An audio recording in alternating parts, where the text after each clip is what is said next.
மாநில இளைஞர் சங்க தலைவர் பொறுப்பை ஏற்று அன்புமணிக்கு உதவியாக எனக்கா? ஆமா, எனக்குலாம் வேணாம். அவனுக்கு இப்பதான் 4 மாசம் வந்தான்.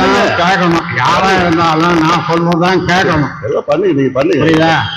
நான் சொல்றத கேட்கலன்னா யாரும் இந்த கட்சியில இருக்க முடியாது.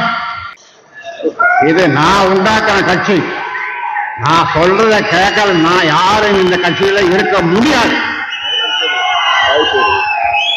என்ன சரின்னா சரி, அப்போ முகந்தன் மீண்டும் சொல்றேன், மாநில இளைஞர் சங்க தலைவராக நியமிக்கப்படுகிறார். கை தட்டுங்கப்பா. குடும்பத்துல இன்னொன்னு போடு. குடும்பத்துல